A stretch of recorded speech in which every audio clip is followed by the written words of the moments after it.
Good morning, everyone. My name is Luis Rosa. I'm with the National Weather Service Office in Sterling, Virginia.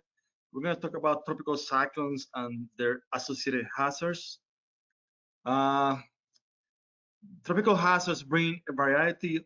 Tropical cyclones bring a variety of hazards: wind, waves, rip currents along the coastline, tornadoes, storm surge, and inland flooding. Between 1963 and 2012, water accounted for over 90% of the direct deaths. Along the coastline, the greatest threat to life and property is storm surge. Inland, its rainfall is the biggest killer, and other hazards include dangerous surf, wind, tornadoes, and high waves over the ocean.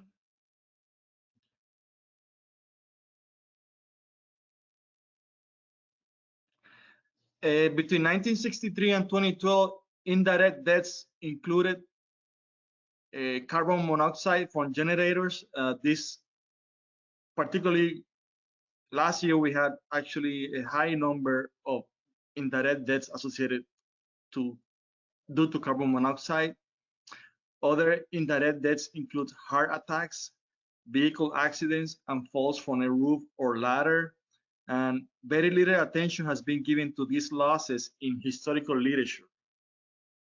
Indirect deaths are those that are not attributable to the forces of the storm, but we would not be expected to occur in the absence of a storm.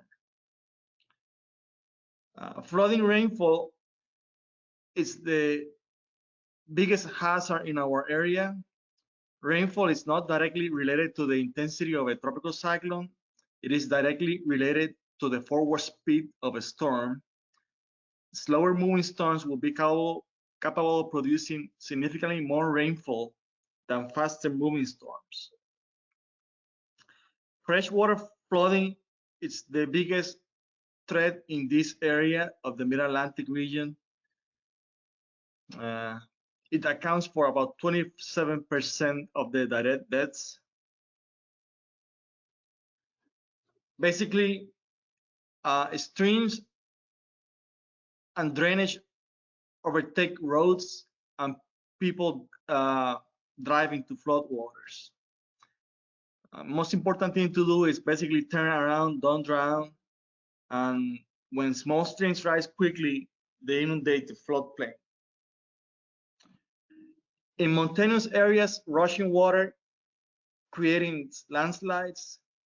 In urban flooding, typically 1 inch or greater of rain per hour causes problems.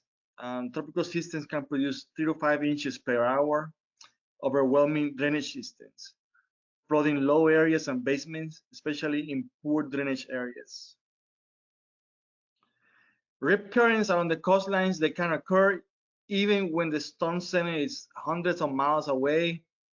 The storms don't need to be close to the coast to bring deadly rip currents to our shores. Storm surge is the biggest killer on the coastline. There are a large number of considerations in determining the height of the storm surge, some of which aren't meteorological. The stronger the winds, the higher the potential storm surge. Highest surges occur usually to the right of where the center of the storm makes landfall. Fast-moving storms will create higher surges along the open coast, and slow-moving storms will cause greater flooding inside bays and estuaries. This is a picture of the city of Annapolis during Tropical Storm Isabel in September of 2003. When we talk about tropical cyclones, size is very important. The larger the storm is in size, the higher the storm surge will be, and the larger area of coastline that will be affected. The direction of storm approach often impacts the extent of the storm surge, and shallow slope shorelines, as opposed to steep ones, are prone to higher storm surges. Tornadoes associated with tropical cyclones tend to occur on the right side of the storm, this is where the winds blow onshore, bringing warm, moist tropical air inland.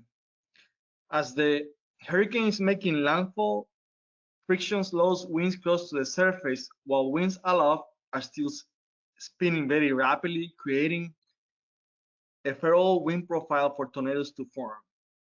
Tornadoes spawned by tropical cyclones are rarely accompanied by lightning and even more rarely associated with hail. This is a graphic showing the tornado reports that we had during Hurricane Ivan in September of 2004, causing more than 30 tornadoes in our area on a single day. High winds associated with the tropical cyclone are basically measured with the Saffir-Simpson hurricane wind scale. This is a 1 to 5 rating based only on the hurricane's maximum sustained wind speed. In general, the damage rises by a factor of 4 for every category increase. So a category 4 storm will produce 16 times more damage than a category 2 storm. It's important to note this scale does not take into account other potentially deadly hazards such as storm surge, flooding rainfall, and tornadoes. And typically, winds increase one category as you go up 500 feet in elevation. Here I'm going to talk about the different products that are issued by the National Hurricane Center and your local National Weather Service Forecast Office.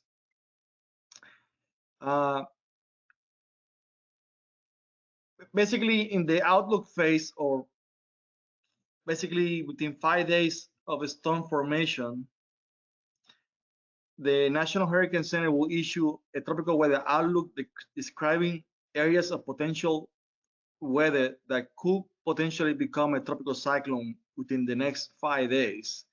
At this stage in the phase, there are very few products available and uncertainty remains high.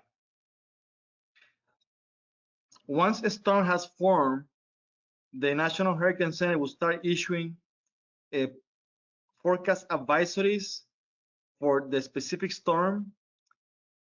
Basically, we'll issue a package that includes forecast advisory, public advisory, and a forecast discussion that goes out to 5 days. At this stage, there are more products issued and they start describing more the potential hazards about the storm. The most likely time of arrival of tropical storm force winds is basically the determining factor when the Hurricane Center starts issuing tropical storm and hurricane and storm surge watches and warnings. This is typically done within 48 hours of the onset of tropical storm force winds. This time, there are more products issued, more detailed forecasts, and products are issued more often. Once the storm is within 24 hours of reaching the coastline, or basically when the onset of tropical storm force winds is within 24 hours of affecting any coastline, the Hurricane Center will start issuing warnings with more detailed updated information and more frequent products. Basically, a reminder of everyone that the threats from tropical cyclones include flooding rainfall, storm surge, tornadoes, winds, and rip currents. Here's where you can find actually more information about any storm in the Atlantic Basin. You can access the information at weather.gov/Washington. And you can click on any of the tabs here shown to find out more information about a specific storm.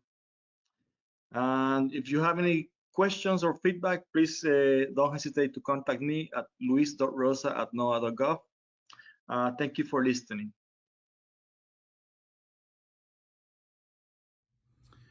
Hi, this is Battalion Chief Hardesty from Fire and Rescue with this month's spill report for the LEPC.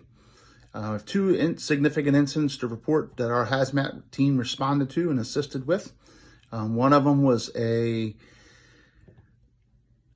3,500 gallon diesel fuel spill at the truck stop in Savage. It was a result of an accident. And the second incident was a 1,900 pound anhydrous ammonia release from a produce processing facility in Jessup. No injuries were reported in either of those two cases. Thank you. Have a good day.